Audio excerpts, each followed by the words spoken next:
We got the drone cam working, and the FAA stomp on that.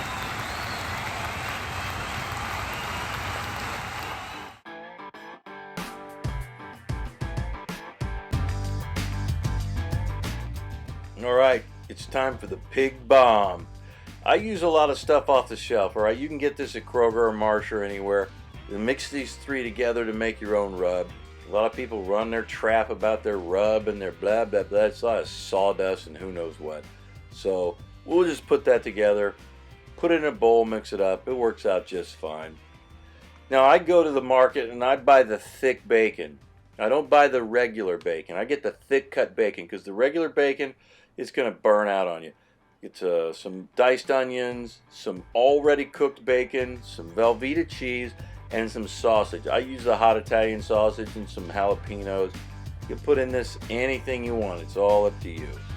Also use wax paper, and I don't find this anywhere in anybody's recipe, so this is my exclusive as far as I can tell. So let's get to the weave, shall we? Everybody does it different. Doesn't matter how you do it, as long as you achieve the weave. You want to keep the bacon tight. If you get loose, it'll fall apart when you go to put it together. So you want to scoot these guys in, weave one under another. It's pretty easy to do. Yeah, see, you get confused, you just go to the next leg, that's all. Just weave it back and forth. Try to ignore the wiener dogs. They circle like sharks. It's just like they're just waiting for something to die so they can eat it or fall. They're not as dumb as they look. They know that once I've had too much to drink and I've weaved too much bacon, I'll just start dropping stuff and they'll start scarfing it up. Especially the crunchy pre-cooked stuff. They live for that.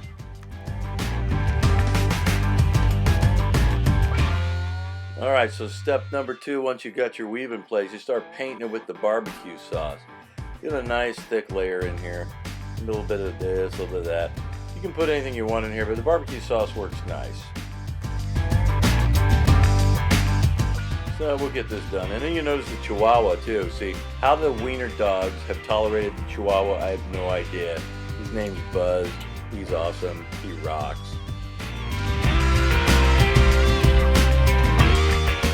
Okay, this is key. You got to clean your mess up as you go, because when your old lady gets home, if your mess is cleaned up, you will get whatever it is you want. Now we sprinkle some more of the sprinkle stuff on top that we mixed together from the 3 packets. This is our rub, so to speak. I'll put that on the inside as well. Velveeta cheese. Velveeta cheese because it melts. It doesn't turn milky. There's a big difference. If you use a different kind of cheese, you're on your own. The Velveeta works really well. Put the other stuff in there, your jalapenos, anything else you want. And then we've got to roll this thing up. Now, this is where the wax paper really shines. You can see here, I can work this wax paper thing with a little bit of a thin spatula and get this to just come off nice and easy, and it makes a nice roll. Look at that. You just roll it back and forth. Nothing but wax paper will do this. Everything else sticks to it. I didn't coat this with any PAM. This is just the natural properties of the wax paper. It makes it easy for us to get this into a log shape. You pinch it with your fingers there, you get it to come together. You want to seal that up a little bit, especially on the ends, so stuff just doesn't fall out.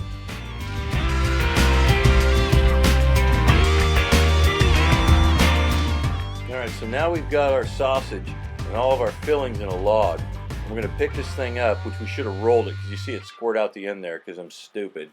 But that works out fine. I'm going to put it all on the front there, and seal it all back up. Again, the wax paper under the bacon makes it easy for us to just roll this log that we've used, this weave.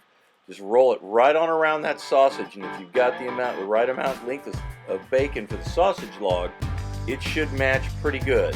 And this is what you've got. A really nice bacon bomb. Alright, so one of our final steps now is we're going to take some more barbecue sauce. We're going to paint the outside of this dude. We're going to paint it up pretty good, because what we want here is we want this thing to bake and we want it to char up. So we're going to set our grill at about 250. I'm going to put a probe in there, and we're going to get it done up around the 170, maybe 190 mark. 195 is pretty good for anything you're cooking. You're going to kill whatever bacteria that's in there. and it's going to be nice. Everybody's going to be happy. Can't hardly overcook sausage or bacon, let's face it, so you get it extra crispy. Who complains? I don't know.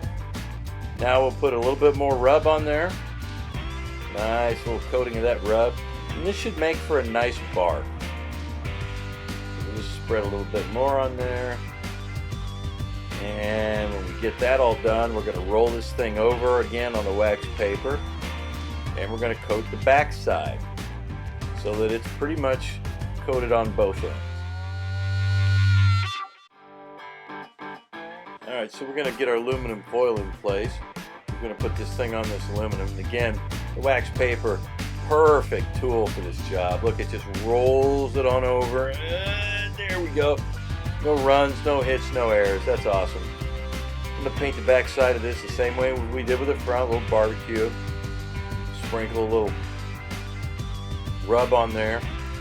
I use a temperature probe and fixed temperature. I try to keep it at 230, 250. The Sapphire grill is like a Cadillac. You can point it down the road, tell it what you want it to do, and it'll just autopilot. It's a fabulous instrument. Temperature probe, like I say, 195. I pull it off of there and take a look at it. You can use a hand torch once you get it off the grill to crisp it up if it's not quite done on the outside. It will definitely be done on the inside. And anybody that doesn't like this, do not have them back to your party because there is something wrong with them. Yeah, so we're going to roll this guy over, throw it on the grill, and eat awesome. That is one big giant shot of awesome right there. Hope you enjoyed it. Hope it comes out well for you. Knock it out.